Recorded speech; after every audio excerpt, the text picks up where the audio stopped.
Hi friends, ಎಲ್ಲರಿಗೂ ನಮಸ್ಕಾರ. ಇದು ಶುಕ್ರವಾರದ ವ್ಲಾಗ್ ಆಗಿರುತ್ತೆ.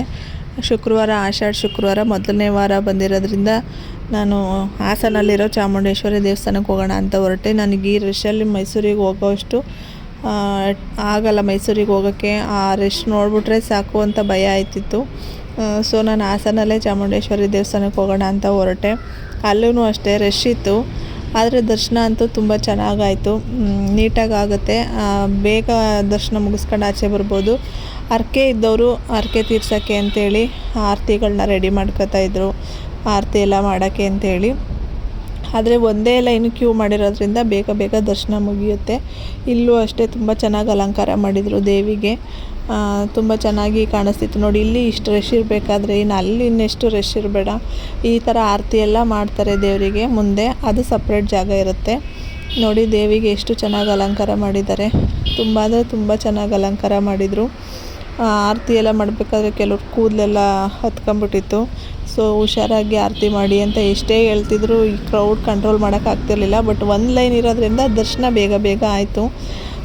ಯಾರಿಗೆಲ್ಲ ಮೈಸೂರಿಗೆ ಹೋಗೋಕ್ಕಾಗಲ್ಲ, ಹತ್ತಿರದಲ್ಲೇ ಯಾವ್ಯಾವ ಚಾಮುಂಡೇಶ್ವರಿ ದೇವರಿರುತ್ತೆ ಅಲ್ಲಿಗೇ ಹೋಗಿ ದರ್ಶನ ಮಾಡ್ಕೊಳ್ಳಿ. ಸುಮ್ಮನೆ ಅಷ್ಟು ದೂರ ಹೋಗಿ ದರ್ಶನ ಸಿಕ್ಕಿಲ್ಲ ಅಂತ ಬೇಜಾರು ಮಾಡ್ಕೊಂಡು ಬರಬೇಕಾಗುತ್ತೆ ನೋಡಿ. ದೇವರಿಗೆ ಎಷ್ಟು ಚೆನ್ನಾಗಿ ಅಲಂಕಾರ ಮಾಡಿದ್ದಾರೆ. ನನಗಂತೂ ತುಂಬ ಖುಷಿ ಆಯಿತು. ನಾನು ಇದೇ ಫಸ್ಟ್ ಟೈಮ್ ಈ ದೇವಸ್ಥಾನಕ್ಕೆ ಬಂದಿದ್ದು. ಇನ್ನು ಪದೇ ಪದೇ ಬರಬೇಕು ಅಂತ ಅನ್ನಿಸ್ತಿದೆ. ಅಷ್ಟು ಚೆನ್ನಾಗಿ ಅಲಂಕಾರ ಮಾಡಿದ್ದಾರೆ. ಆ ದೇವ್ರನ್ನ ದರ್ಶನ ಮುಗಿಸ್ಕೊಂಡು ಆಚೆ ಬಂದರೆ ಇಲ್ಲಿ ಮಡ್ಲಕ್ಕಿ ಆ ಥರ ಎಲ್ಲ ಕೊಡೋಕ್ಕೆ ಹರಕೆ ಮತ್ತು ಹಣ್ಣು ಕಾಯಿ ಮಾಡೋದೆಲ್ಲ ಈ ಆಚೆ ಕಡೆ ದೇವಸ್ಥಾನದಲ್ಲಿ ಮಾಡ್ತಿದ್ರು. ಅಲ್ಲೂ ಪೂಜೆ ಮುಗಿಸ್ಕೊಂಡು ಆಚೆ ಬಂದೆ. ಆಚೆ ಬಂದರೆ ಈ ಥರ ಎಲ್ಲ ಮಾರ್ತಿರ್ತಾರೆ.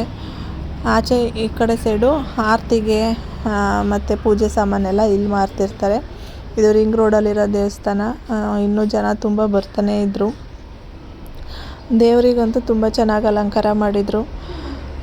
ನೋಡ್ತಾ ಇದ್ದರೆ ನೋಡ್ತಾನೆ ಇರೋಣ ಅನ್ನಿಸ್ತಿತ್ತು. ಇನ್ನು ಯಾರೆಲ್ಲ ನನ್ನ ಚಾನಲ್ನ ಸಬ್ಸ್ಕ್ರೈಬ್ ಮಾಡ್ಕೊಂಡಿಲ್ಲ, ಆದಷ್ಟು ಬೇಗ ಬೇಗ ಸಬ್ಸ್ಕ್ರೈಬ್ ಮಾಡ್ಕೊಳ್ಳಿ. ವಿಡಿಯೋಸ್ ಇಷ್ಟ ಆಯ್ತಿದ್ರೆ ಲೈಕ್ ಮಾಡಿ, ಶೇರ್ ಮಾಡಿ, ಕಮೆಂಟ್ ಮಾಡಿ.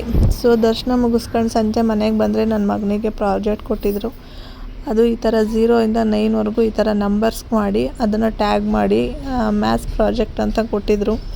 ಇದನ್ನು ಯಾವ ಥರ ಮಾಡಿದೆ, ಕೊನೆಗೆ ಒಟ್ಟು ಯಾವ ಥರ ಬಂತು ಅಂತ ನೆಕ್ಸ್ಟ್ ವೀಡಿಯೋದಲ್ಲಿ ಅಪ್ಲೋಡ್ ಮಾಡ್ತೀನಿ. ಯಾರಿಗಾರು ಪ್ರಾಜೆಕ್ಟ್ ಮಾಡೋರಿಗೆ ಹೆಲ್ಪ್ ಆಗ್ಬೋದು.